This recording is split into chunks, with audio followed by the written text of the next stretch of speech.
Good morning and welcome. I'm your host, Bob Pace, and here we are to talk about CPS and get back your children. Hope you all had a good weekend and things are going good for you out there. I know one thing, if you're involved in CPS, it may not be a good thing. CPS is a very complex, a very hard agency to work through. As you may already know, they're not really there to help you do family reunification. Many of you may have cases that are somewhat uh, been going on for some period of time. Some may have just started out. But I want to tell you, it's an agency that is very full of webs. It's like, the story Alice in Wonderland? Well, Allison fell in this rabbit hole and they kept going against blocked um, things. One moment, please. One moment, please. Hold on a second here.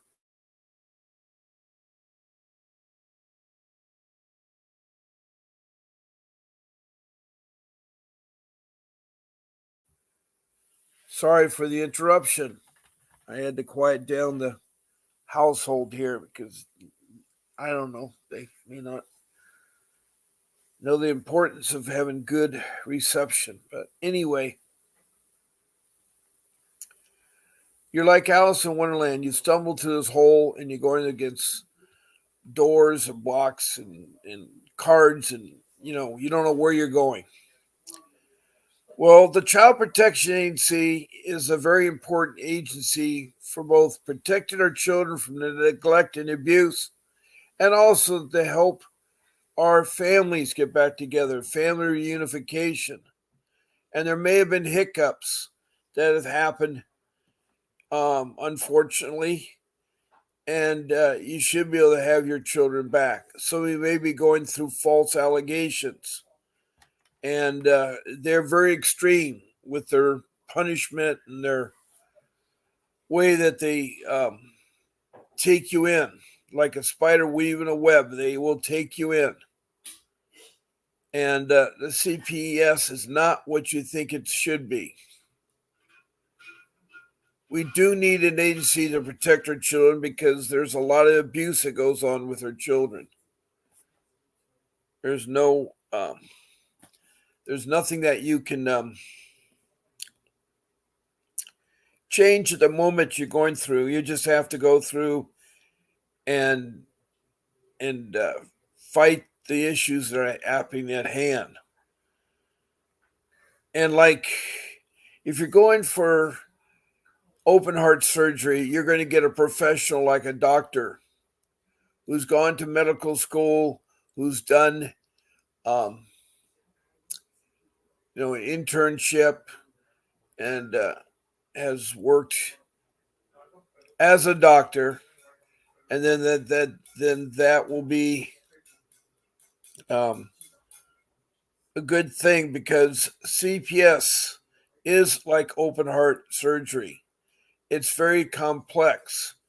You're going against a group of individuals that you'll find are not professional, that have taken every case of child neglect and child abuse, alleged child abuse, that they think it's for real, and that they'll treat you like the extreme of a true child abuse case. So not all parents are abusing their kids. I wasn't. I didn't abuse my kids. I love my children. I love my family. I still do. And taking care of your family is a very hard thing for parents. And a lot of you out there love your kids and you want to do the same. I know that. I know you're good parents out there.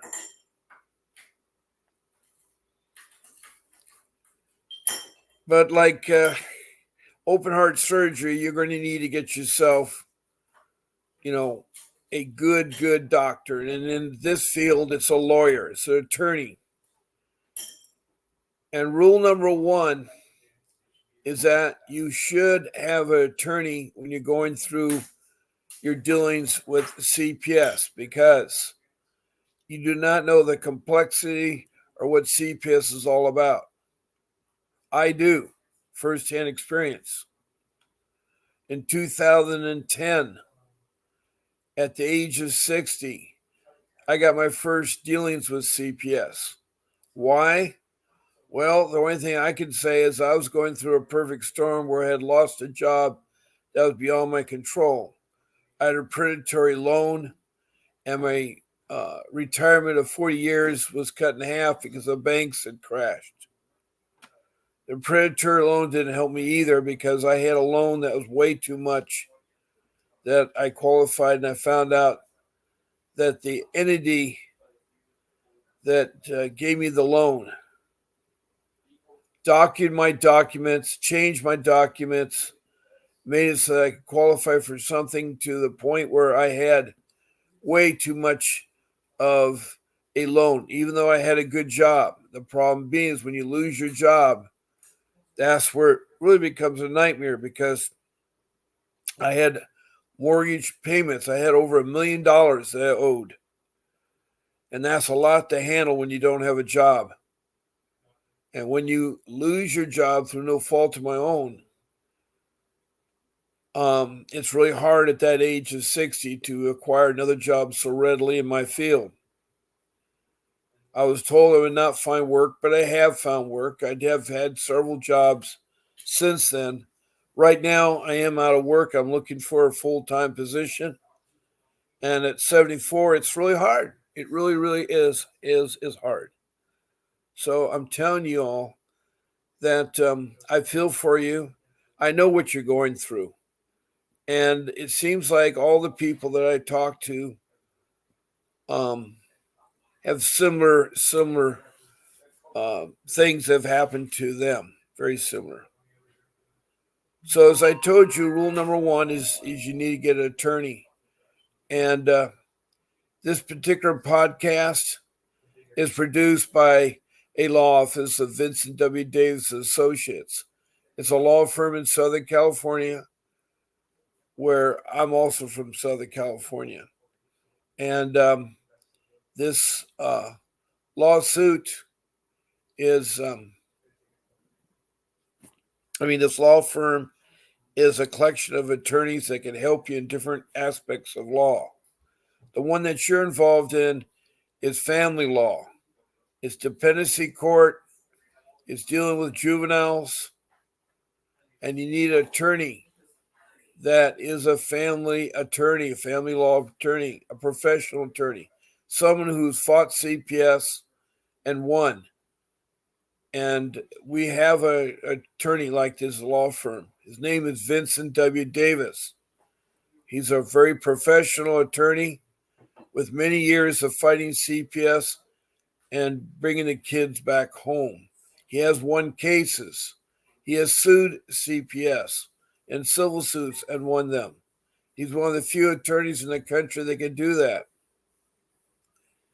He also will work anywhere. He's works based in Southern California, but he'll do Northern California. He'll do other states, Arizona. He'll go as far as, Maine, whatever the place is. Right now, he's offering a consultation of 30 minutes for $49.99. He has a consultation of 30 minutes for $49.99. That's $50 that he'll talk to you, and he'll strategize with you of how to fight CPS and how to get your children back. And if you like what he has to say, he can be retained. His fee is based on the complexity of your case, the length of the time your case has been in, and also where it's located.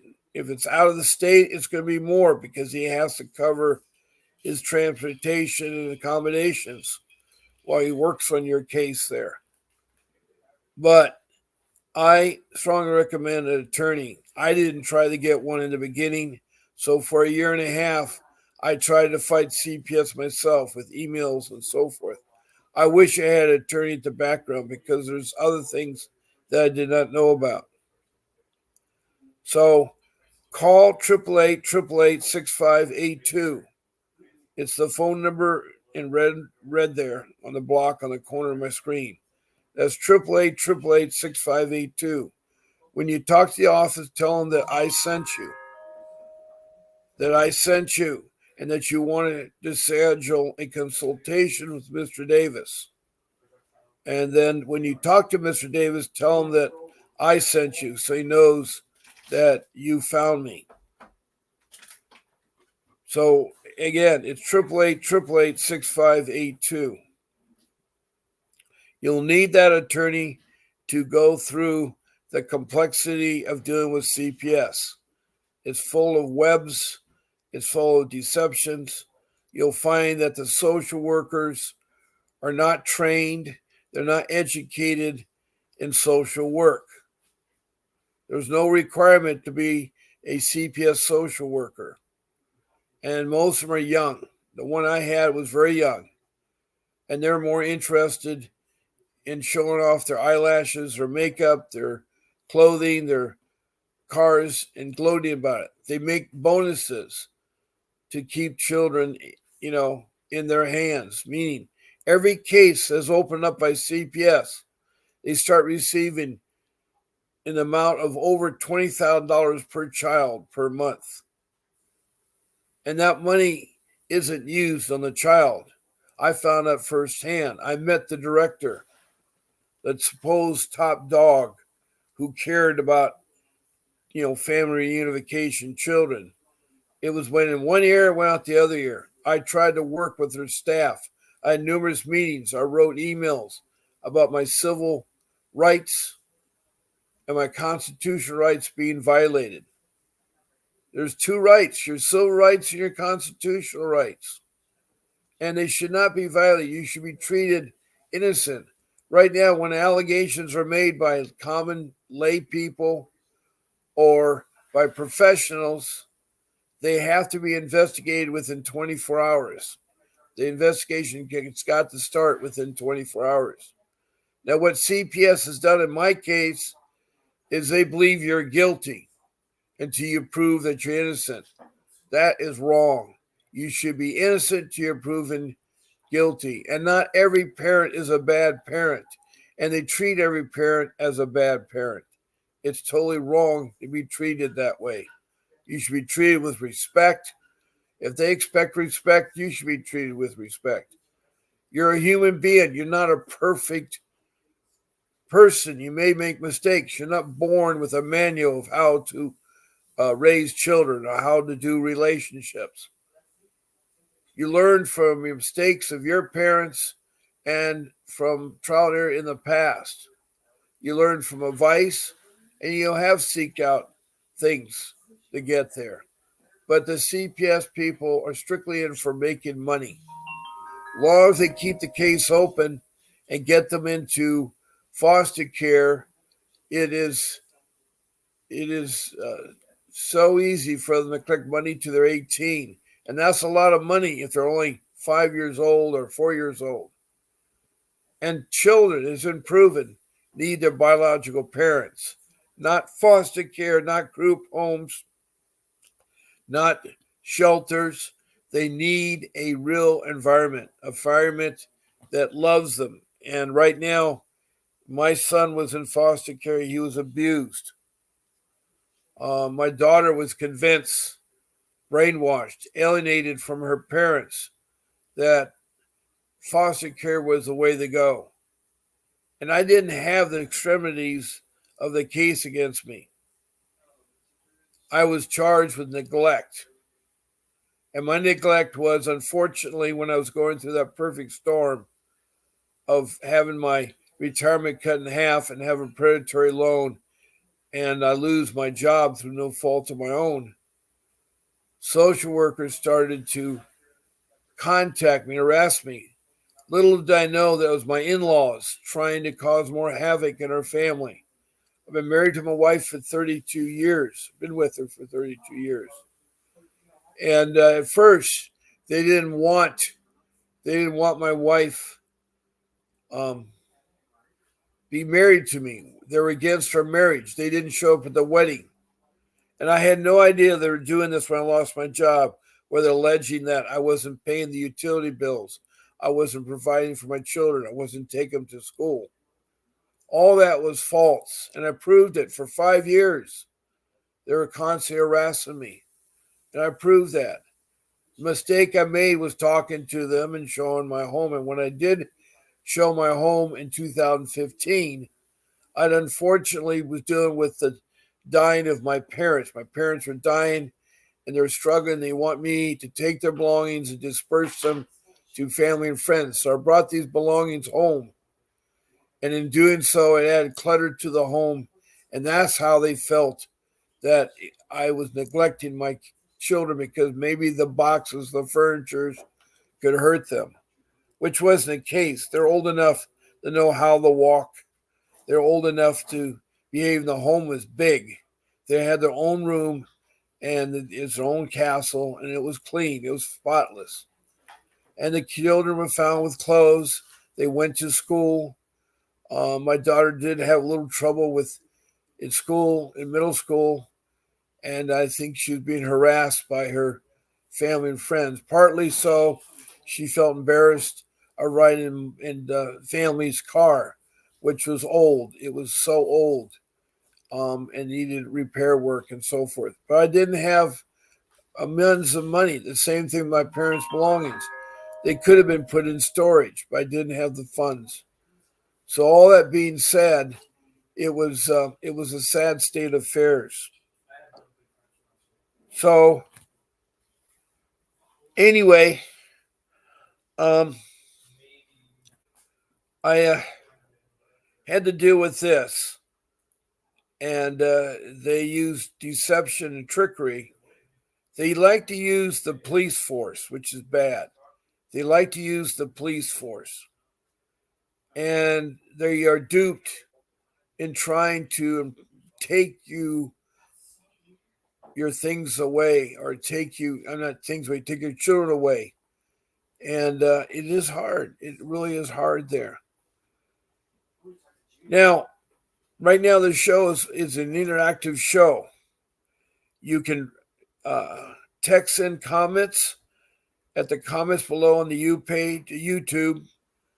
This is a broad podcast over Facebook, and it uses YouTube, and we have the application called SteamYard.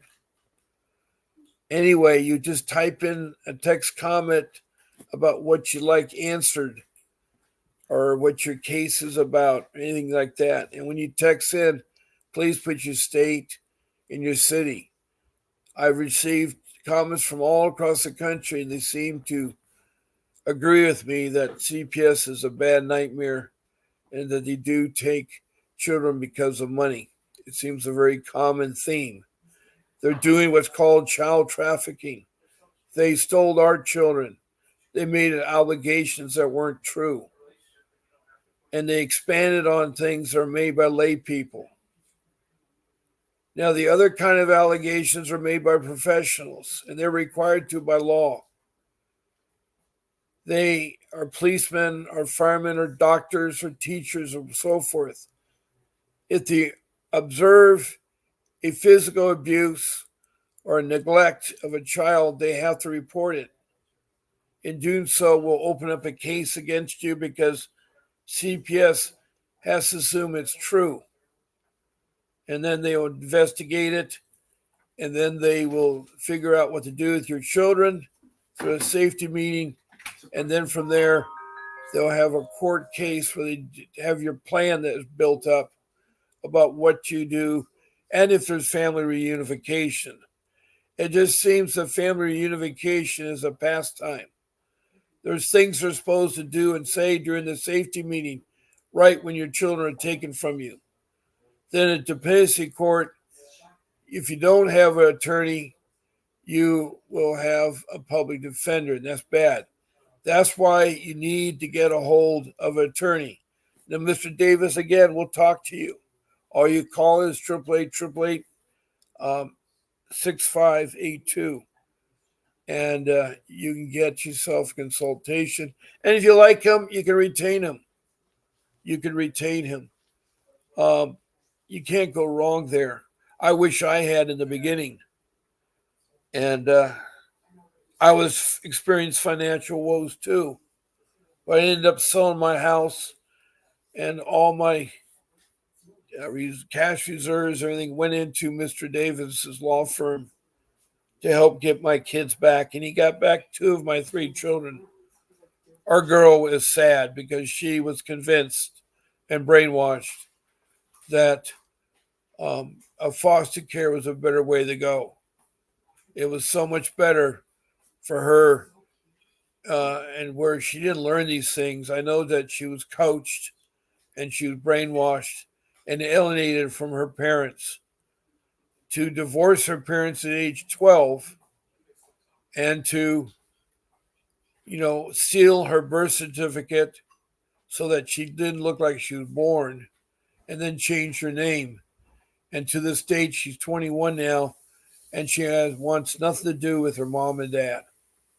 She thinks that she is better off, where she's at. I think the family members, the in laws, had a lot to do with where she's at because there was visits that we'd send her back home to see her in laws, and they were always trying to find out. They always hated the idea of my wife and I being together for 32 years. They were against that. They were against that. And it's a sad thing because my family isn't the same ever since CPS trafficking our children. I still try to be a good provider, but I am struggling. I am looking for full-time work, and it's hard. It's hard.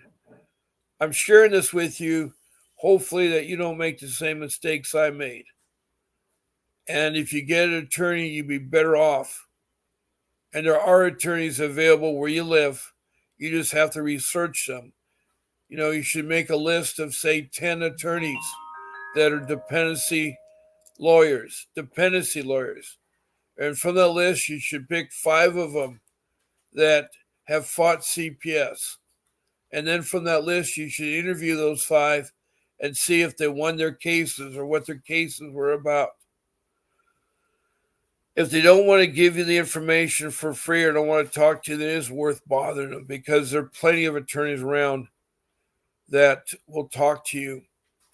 It's just hard. You got to find. If you're in outlying areas in different states, it's going to be harder. It's going to be harder. But you will get your kids back. It just takes time and determination. And a lot of you are struggling. A lot of you are homeless. A lot of you are without income. And a lot of you have had sad things happen by family members. And I feel for you out there. It's not a good thing to be alone out there. You're not alone. I care about you. I'm on 14 times a week, twice a day, 7 days a week for 1 hour to try to help you, to try to share what works for me, to work with people live on the show. Now, besides texting comments, you can be live on the show. You can right now call in at 626-698-0990, and I'll put you live on the show and you can talk about your case. And maybe there's things you can help other people. So call in at 626-698-0990. And I'd love to have you on the show. Right now, if you're not able to talk and you would like to talk, I'm always welcome guest speakers. All you have to do is write an email to Grace at vincentwdavis.com. That's Grace at vincentwdavis.com. And she is the producer, and she will help you get onto the show and you can be our guest. You just pick a show, one of my 14 shows, a morning show or an evening show. I'm on at 10 o'clock in the morning to 11 o'clock. I'm on the evening from 7 o'clock to 8 o'clock. Those are all Pacific Standard Time. and you can pick one of those 14 shows, and I'd love to have you talk on our show. And so you just email to grace at vincentwdavis.com. It's at the bottom of the screen as a ticket running across the screen. So you can be on there. There are several ways you can interact with the show, and I love any of you. I love your comments. I love your emotes or ejos. I guess those are all little icons. Your love, your thumbs up, your smiley faces or sad faces or whatever the case is. I like to have it, you coming through. Now, there are two other rules I like to talk about. Rule number 2 is you take a notebook, a blank notebook, and you fill in all the incidents of your CPS case. You need to start taking notes right away because you'll forget about them. It's supposed to be, your case supposed to be wrapped up in 48 days, but it hasn't worked that way. My case took 3 years. When they took my children in 2015, it took them 3 years to get my children back. And there's one person I was talking to that said he'd been in it for 8 years. So you won't be able to remember all these incidents that happened to you. All you do is put the date and the time and the people involved, the social workers, policemen, your children, you, whatever it is, and then describe the incident, what the incident was. They took my child away. They came to my home. You write the incident and then the outcome of the incident, how it happened. Then skip a couple lines and do the next incident. Then skip a couple lines and so forth. So your notebook is filled and it's done by date so you can find out if you have to use something in your notes to help you get your children back. So note taking is very, very important.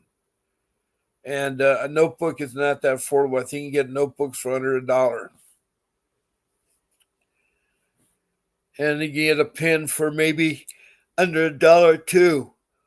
So, a pen or a pencil in your notebook. Pencils are good because you can erase things and correct things. So I think a number 2 pencil works out good. And then a college rule notebook is good. College rule notebook is good. And with many pages, you can put tabs in their pages. You want to do month by month. Or you can put little tabs of important things you need to come back to later. Also, when you're writing your incident, the outcome, it may take you a couple months to finish that outcome. So you come back later and write it in. So a notebook is important. You want to have your date and time and the people involved, list them. Then you want to have your incident, describe it, and then the outcome. And you do that as long as your case is. It's a CPS notebook, so everything contained in CPS, including your notes that you're taking right now. Now, the third rule is you want to say no to social workers. You don't want to talk to them. You want to say no to policemen and don't talk to them. It's your constitutional right to live in your home as your castle. No one can break into your home unless they got a warrant, a search warrant. And that has to be executed by the court with a wet signature by a judge with the date and time that they're allowed to go into the home and the name of the person they're investigating and the allegations that they're investigating. They need all the information on that warrant and they need to show it to you. If they don't have it, then don't let them in. It's your constitutional rights. Again, look at the 14th Amendment. The 14th Amendment deals with all kinds of things that help you out with your child protection services incident. The 14th Amendment isn't all about resurrection or about the guy that was leading the band up the Capitol steps. It's strictly the 14th Amendment or amendments that protect your civil and constitutional rights. So look it over. Look it over. Now, I've told you 3 rules, and they're important rules to go by. But also, when you are you're going to have to do a lot of homework. You need to read up on CPS. There's all kinds of things. There's ICWA, which I'll talk to you in a few minutes. That is the Indian Child Welfare Act of 1979. There's your 388 motion, a motion to get a hearing in 30 days. There's Public Health and Welfare Code of 300B that you need to go look at. There's so much with your research you can do by Googling it and researching it. There's a lot there that can help you. You know, you can write in the steps of what CPS is supposed to do. They have a handbook. You can read their handbook and see what they're supposed to be doing and so forth. You'll find that they're not very dependable people. They should be certified or licensed. They should take classes in social work. They should also be mentored for a period of time, let's say a year, before they become a full-time social worker with the power to take away your children and keep them away and not do family reunification. They're very liars. The police will back them up. They'll intimidate you. That's why social workers use the police. Also, the police can investigate and do criminal charges against you. That happened in mine too. I was getting hammered by CPS, but all of a sudden the police wanted the district attorney to do criminal charges. I had them dropped, but it was 2 things working against you. It was 2 things working against you. And the more stuff they have, the more your life is miserable. And I'm really sorry that you all have to go through that. It's the most depressing life of me for 3 years. It was really, and see, I'm still at it. 14 years total now. Started in 2010, it's 24. So, 14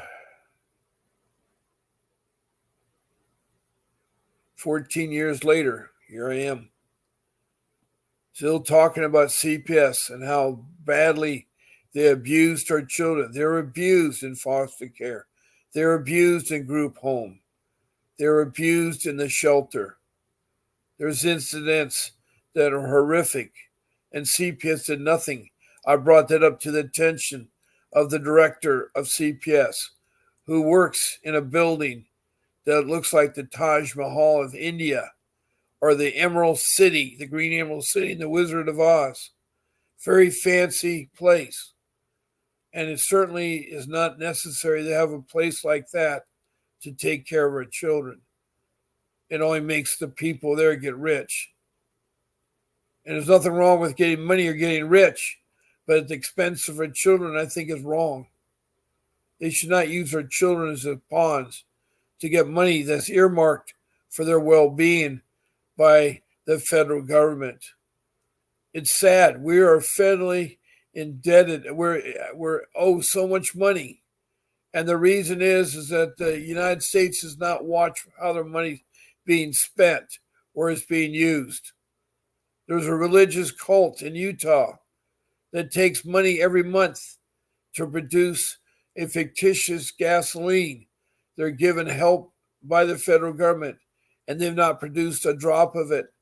And they use that money, and they get millions and millions of dollars to produce this fictitious gasoline. Well, CPS is getting millions and millions of dollars too to supplement their coffers, to pay bonuses. It's terrible out there. It really is. And it needs to be changed. We need to make a lot of changes in there. I'm at the halfway mark in the podcast. Again, I'd like to remind everybody that please text me a comment about anything you'd like to talk about your CPS case, and just put in your name and your city and state. That's all I ask. And I'll try to answer as best I can. If you want to get further involved in the show, call me at 626-698-0990, and I can put you live on the show and you can talk about your case. If you don't want to talk about your case, you can send an email to our show producer, Grace, at vincentwdavis.com. That's Grace at vincentwdavis.com. It's shown at the bullet at the bottom of my screen. A ticket bullet shows the email that you can get there, and you can be a guest of our show. There's 14 shows to pick from, and they're morning or evening. You just pick a date and a morning or evening show, and Grace will set you up, and you can be on the show.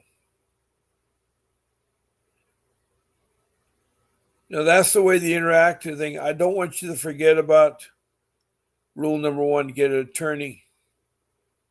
And all you have to do is call in 888-888-6582 and schedule a consultation with Mr. Vince Davis for 30 minutes. It's only $49.99. $49.99 for a 30-minute consultation with Mr. Davis. It's money well spent. And he'll talk to you about the strategies of how to fight CPS and get your children back.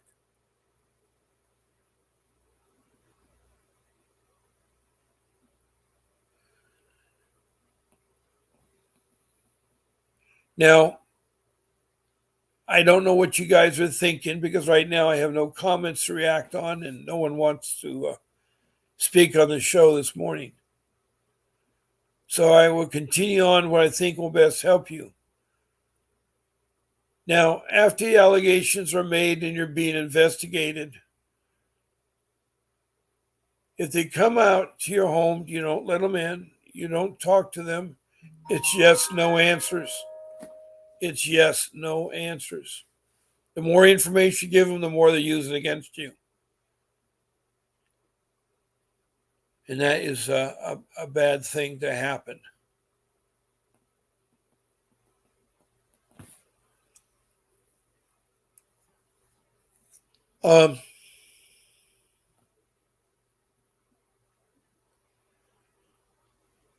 If they do take your children away, you have a right to see where they're at. They usually put them in a shelter or a hotel, depending on their logistics. And they have, within that week, a safety meeting. The purpose of this safety meeting is to determine what's best for the children, where they're going to stay at. And when you meet with them, you meet with the social workers. You can have your attorney there present. But when you meet with the social workers, they're going to ask you to come up with a list of family members so your kids can stay with them. They're required to do that by law, to see if first they can stay with family members, an aunt, an uncle, a grandparent, an older brother, older sister, somebody that's over the age of 21 that can take care of your kids, that are responsible individuals. That's the best way to temporarily house your kids. You don't want to get them into foster care. Foster care, it's nice that there are parents that care and they want to adopt children, but there's a lot of bad foster care, and it's being misused by CPS. So my kids were also in foster care and they were abused.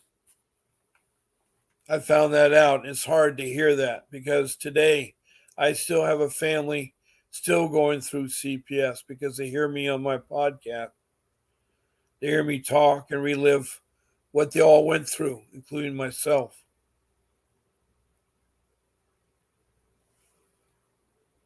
So, with the safety meeting, if you're a Native American Indian child, Those are our first immigrants. Our first immigrants to the United States of North America, whatever it was the Native American Indians. Proud people. They came from Asia, that settled in Alaska, Canada, and down to North America, Central America, and South America. They were good people that used the land, and they did their best to raise their families. And there were bad Indians, just like there's bad people here in the United States. There's always a bad element, but most people are good. But CPS seems to want to recognize that all people that are involved in CPS are bad, which is wrong. That's a wrong attitude. The attitude's got to change. So you have this safety meeting to talk about the placement of where your kids are at. And the reason why I bring up the Native American Indian is that for a long time, when the Indians were being persecuted and placed on reservations and told to cut their hair and not speak their native language and not keep their cultural ways, they were trying to change the Indian. They never were. The Indians still are proud to be an Indian. It's very proud to be an Indian. It's just sadly that they're outnumbered by supposedly the second generation, third generation of immigrants. But I'm saying right now, if you're born in the United States, you are a Native American. You may not be a Native American Indian, but you're a Native American. First generation born here, you're a Native American. Yes, we all came over from Europe, from faraway places, Asia, China, Japan. We all came over to America. People in North America and South America spread west to the Polynesian Islands and settled out there. That was all done by Kon-Tiki. They did an expedition to prove that people could make rafts and sail to the Polynesians. People immigrated from Europe by sailing ships. They also immigrated from Africa, and that's before we took them as slaves. They immigrated. There's the Raw expeditions that proves that people can make a reboat and come over here from Africa to South America. So that's how migration of people migrated. And what America was supposed to offer is freedom to get away from the religious persecution they may be experiencing or the slavery. So America should be the land of the free and home of the brave. And it should also be that we love the United States because we have our freedom. There's more people that want to come to the United States than any other country. Why? Well, because right now we've had an open door policy for almost 4 years now, since our current administration doesn't believe in a closed door immigration. And what I mean by closed door doesn't mean not letting people in, but make sure that they, excuse me, they learn the language, which is English. They learn U.S. government. They learn about how the executive and the judiciary and the executive branches work. It's very important you know that. You want to know how our Supreme Court works. You want to know how our senators, representative works and Congress works, and also how the presidency works, the executive branch. So you learn that. And all this used to be done at Ellis Island in the early 1900s too, because that was a place you stopped before you could settle in America. We had lots of immigrations. We had the potato famine that got a lot of the Irish over here.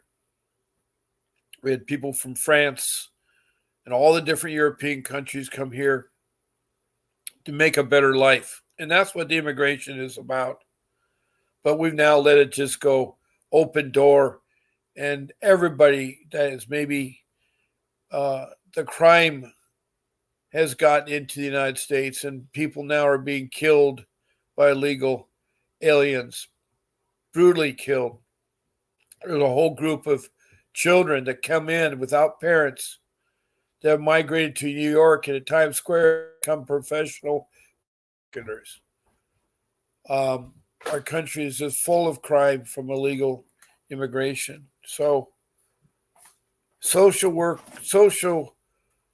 um, caseworkers need to help them as well as the people that are born here, the Native Americans. Everybody gets food stamps. Everybody gets Medicare if they qualify. They get their free education. Public schools are free. The hospitals are free.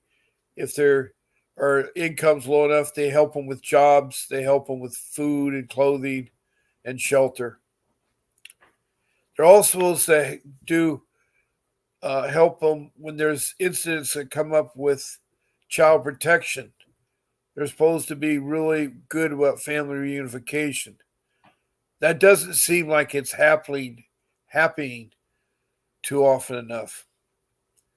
So at this safety meeting, the CPS workers will, if you're an Indian blood in you, doesn't matter how much blood you have, but if you're Indian blood, they'll try to see if you're registered as a particular Indian recognized by the federal government or could be registered as an Indian.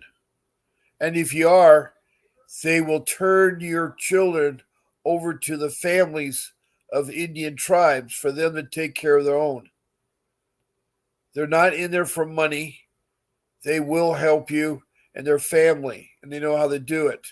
It isn't like the social workers now that are so unfriendly and destroy families instead of trying to do family reunification. And I speak from all the people that have talked on here, over 100 some people. This isn't something I'm making up. It's something that is true. So during that safety meeting, the social workers will contact the tribes, give them a list of the tribes and so forth. And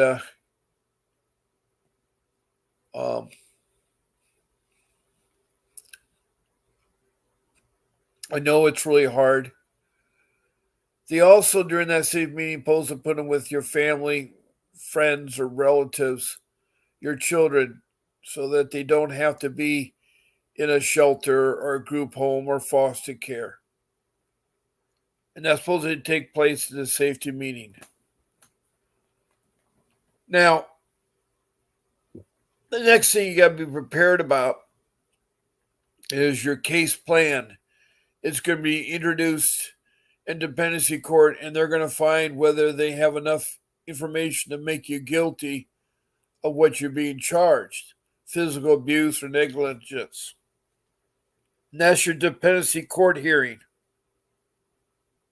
And there they are going to tell you whether they have enough evidence to fight you in the court. Again, if you have your attorney, it's going to be a lot better. The public defender they give you is new. He's not really a dependency lawyer, and he will not fight for you. He has a caseload of 20 or more people. He doesn't have time to fight. And, they pay them so little, and they just do wheels and deals. It's sadness. The dependency court that was in was a kangaroo court. It was a joke. And what I mean by that is that I wasn't allowed to be in there when my case is being discussed or handled. I only allowed to come in there when they had to sign something or the judge wanted to speak to the parents. But the judge that I had no background in dependency law. His only background was in collision and car damage and property damage claims. That was his background. That's the judge of deciding your future. He didn't have any background in social work or with neglect of abuse or neglect of children. He strictly went on the recommendation by the social workers' attorneys. and it's a rich thing, and they rub each other in court. I mean, they go to play golf together, they have meals together. It's a palsy wowsy, and the public defender is taken in too. So you're not going to get a fair hearing unless you get a judge, and you can change the venue. You can also, after your dependency hearing and your case plan is introduced, you can change the case plan. It's a motion called a 388, a motion to have a hearing before the judge to introduce new evidence, to maybe some things you come up that weren't available before, or you've completed your program, you completed your parenting classes, you've been drug free for a year. Those things can be introduced into the courtroom by the petition of the 388. Public defender knows about it. It's a lot of work to turn in a 388, but it's a mechanism that you can make changes and have the judge hear your case within 30 days. So it's a real important thing to know, the 388. Now, one person the other day was talking about there's something you can do, a petition certain weeks after your children are taken to get your kids back. She never did tell me what the motion was or what it was. But I'd like to hear from all you out there if there's other ways that you can get your kids back. But you have to do that plan and everything in that plan. And I started finding out ahead of time what I would need to do. And I went and started taking parenting classes. I started taking programs because I had a secondary case against me and my wife, for neglect. And it's so ridiculous to have CPS doing the same thing and then having the city do a neglect charge to me. That was sad. Again, they're just trying to make money. That's all they're trying to do. It's a money thing. It isn't helping out people. It was unnecessary. The probation officer saw me, said, "What are you doing in this thing? You don't belong in here." The problem is they try to do everything. They try to neglect, and they try to do wheels and deals and so forth. So I'm telling you, you have to be really careful. You don't want to get the police involved.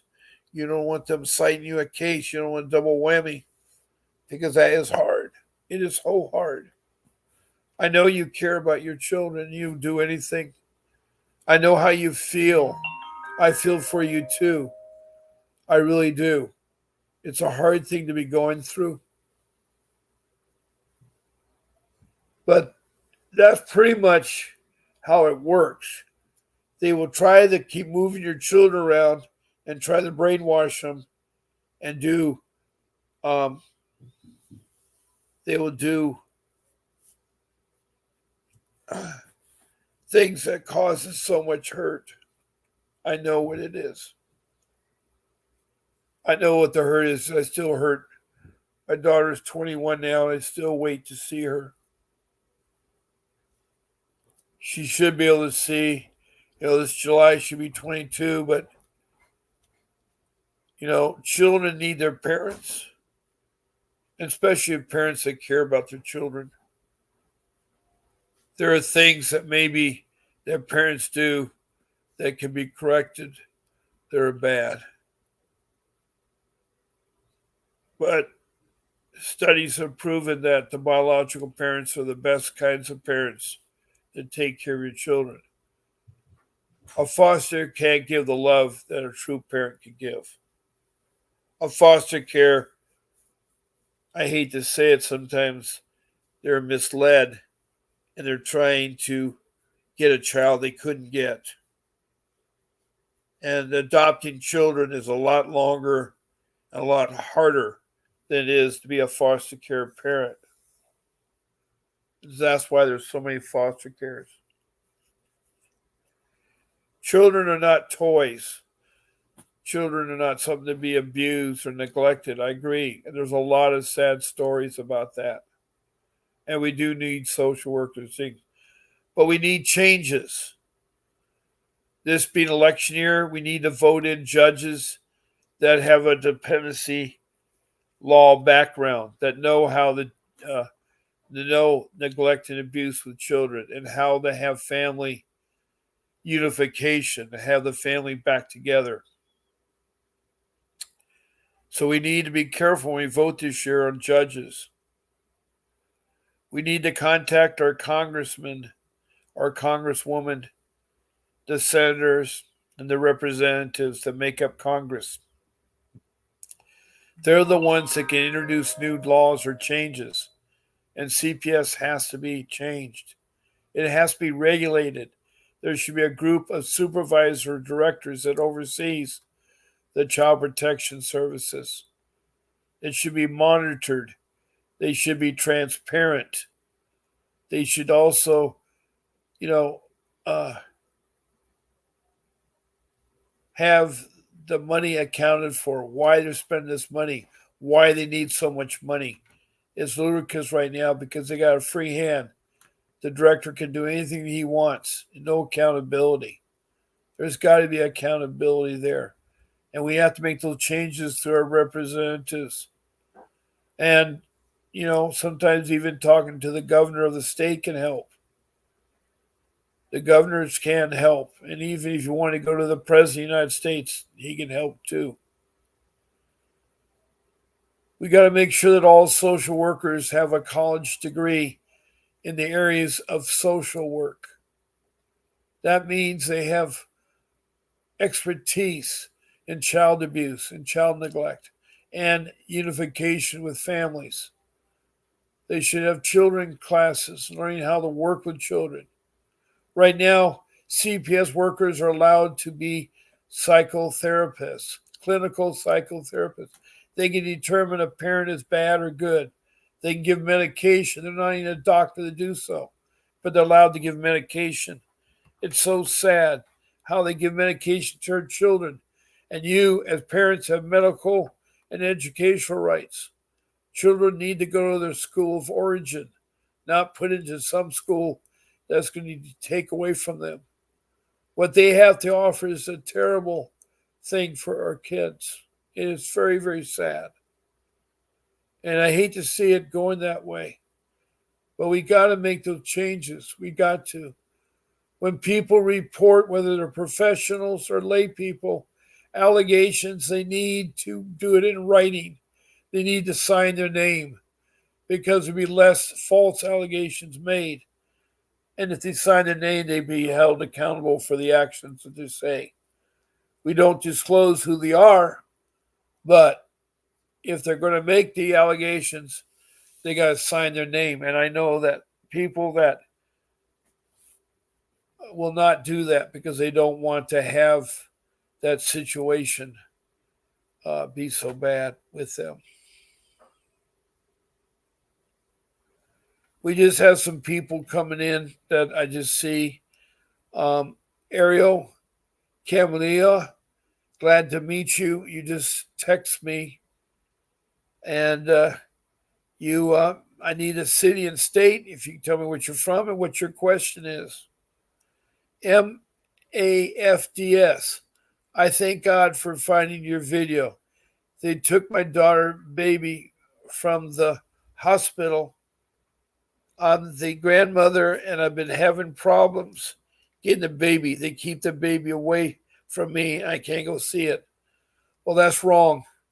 That's wrong. Here's a mother, or here's a grandmother that whatever your daughter's done, their daughter was probably tested for drugs and they came in. That's another law that we need to change. They should not be able to come into the delivery room and take the baby out. They do that all the time. CPS workers will use police to do that all the time. And that is wrong. That's wrong. What city and state are you from? MAFDS. Here's another comment she made. Okay, you're in Los Angeles, California, and the grandson case is in San Bernardino. Well, you need to call Mr. Davis. He's local here. He can give you a consultation for $49.99. All you do is call 888-888-6582. Tell him Bob Pace sent you. And when you speak to Mr. Davis, Tell him, and he'll be able to help you. You should be all right. In fact, if the children are taken, you as a grandmother would qualify to be temporary custody of that child. You should have temporary custody. And so that should be on the list, the safety meeting, if they had one for the mother. They probably didn't. And you need to see your baby granddaughter. There's no question about that, MFSD. And I want to thank you for telling me the city and state. Um, she's from San Bernardino, Los Angeles County, or Los Angeles, California, I meant to say, in San Bernardino. So my time is up now, and I'm going to move on to my next show later today. I want to thank all of you that came in at the last minute. I want to thank AREA and MAFDS. And I hope you all stick with your kids and try to get them back. You love them dearly. Don't give up. Do not give them up. Best of luck in the new year. Much success and happiness. God bless you all. And this is Bob Pace signing off.